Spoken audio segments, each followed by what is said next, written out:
ओम नमः शिवाय। ओम हर हर हर महादेव। श्री शिवाय नमस्तुभ्यम। सभी दर्शकों को मेरा नमस्कार, आपका स्वागत है गुरु दीक्षा ज्योतिष केंद्र पर। आज हम बात करने जा रहे हैं द्वितीय ज्योतिर्लिंग के बारे में। पिछले वीडियो में हमने जाना सोमनाथ महाराज की महिमा, कि कैसे उनका ज्योतिर्लिंग रूप में भक्तों के कल्याण के लिए प्रादुर्भाव हुआ। अब बात करते हैं द्वितीय ज्योतिर्लिंग के बारे में। द्वितीय ज्योतिर्लिंग है मल्लिकार्जुनम, जो आंध्र प्रदेश में है। आंध्र प्रदेश में कृष्णा नदी के तट पर श्री शैल मल्लिकार्जुनम का निवास है, स्थान है, जहाँ पर 18 महाशक्तिपीठों में है।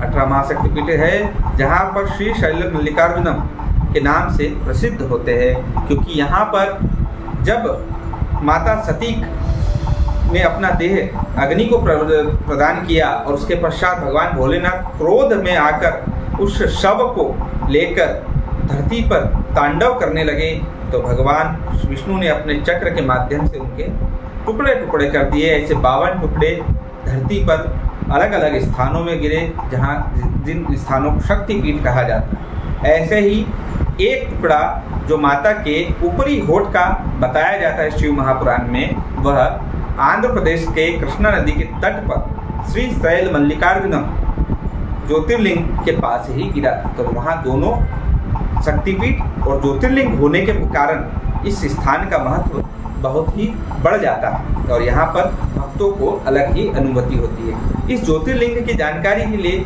आज हम आपको बताते हैं कि इस ज्योतिर्लिंग का प्राकट्य कैसे हुआ, इसकी कथा क्या है, शिव महापुराण के अनुसार क्या है कथा, जिसके माध्यम से हम इस कथा का अनावरण करते हैं, अनुसरण करते हैं, तो हमें बहुत ही लाभ पुण्य प्राप्त होता है। बात करते हैं, एक समय की बात है। शिव महापुराण के अनुसार, शिव महापुराण की कथा के अनुसार कहते हैं, एक समय में 2 कथाएं हैं, जिसमें से पहली कथा ये है कि एक समय में भगवान भोलेनाथ के पास विवाह के लिए कृष्ण अपने गणेश जी और कार्तिकेय जी दोनों आए और उन्होंने कहा है कि मुझे विवाह करना है।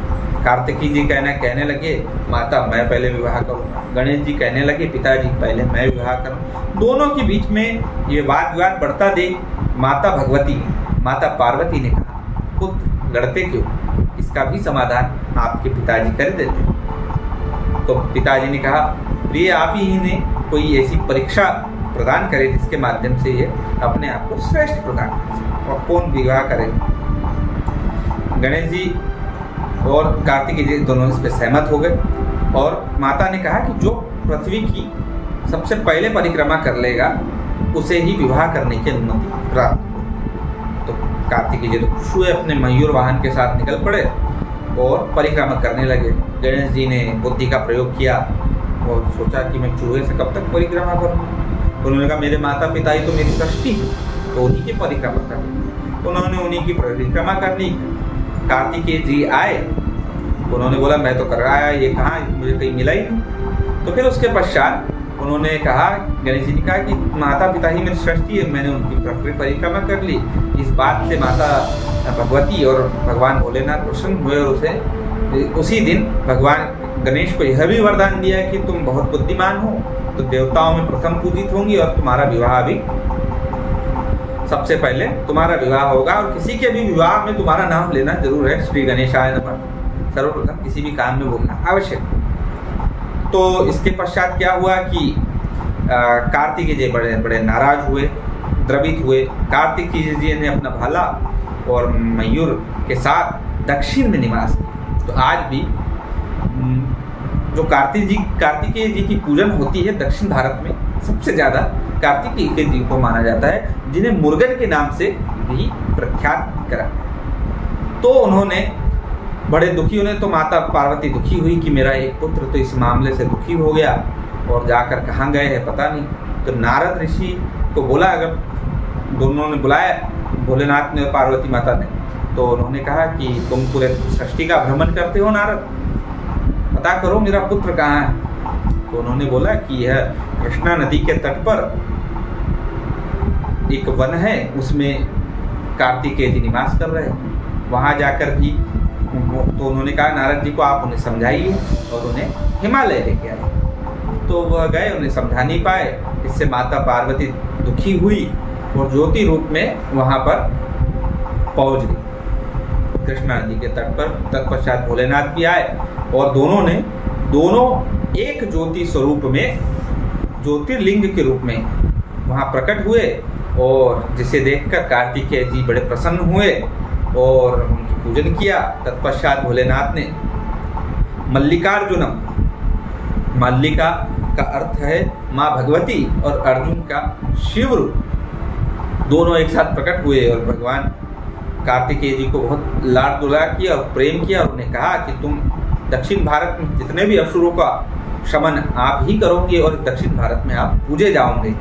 तत्पश्चात भगवान कार्तिकेय दक्षिण में निवास करने लगे और दक्षिण के सभी असुरों का नाश करने लगे। यह एक कथा है। दूसरी एक कथा है कि चंद्रगुप्त नामक एक राजा था जो आंध्र प्रदेश के कृष्णा नदी के तट पर उसका व्यापार, उसका साम्राज्य हुआ करता था।